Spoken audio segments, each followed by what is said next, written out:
भारतीय संस्कृति में गाय का स्थान सिर्फ एक पशु का नहीं बल्कि माता का रहा है।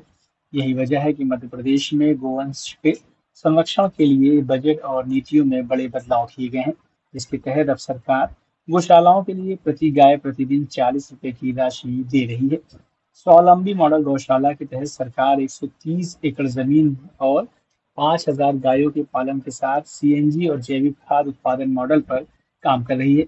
ये बातें पशुपालन और डेयरी राज्य मंत्री स्वतंत्र प्रभार लखन पटेल ने एक कार्यक्रम के दौरान कही। कार्यक्रम के इस अवसर पर उन्होंने प्रदेश में गौ संवर्धन और संरक्षण को लेकर विशेषज्ञों, जनप्रतिनिधियों और युवाओं से संवाद किया। कार्यक्रम के दौरान गौ संरक्षण, जैविक खेती और ग्रामीण अर्थव्यवस्था को मजबूत करने पर चर्चा की गई।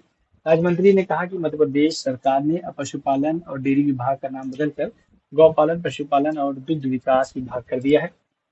उन्होंने कहा कि मध्य प्रदेश सरकार द्वारा निराश्रित गौवंश के संरक्षण और गौशालाओं को आत्मनिर्भर बनाने के उद्देश्य से एक योजना तैयार की गई है। इसके तहत लगभग 130 एकड़ भूमि निवेशकों को उपलब्ध कराई जाएगी, जहां न्यूनतम 5,000 गौ माताओं के साथ बड़े स्तर पर आधुनिक गौशालाएं विकसित की जाएंगी। इस योजना का उद्देश्य गौशालाओं को केवल आश्रम स्थल नहीं बल्कि आर्थिक रूप से स्वावलंबी इकाइयों के रूप में विकसित करना है। इसके लिए गौशालाओं में सीएनजी उत्पादन, जैविक खाद निर्माण, दूध उत्पादन, ब्रीडिंग और सोलर ऊर्जा जैसे बहुआयामी कार्य किए जाएंगे।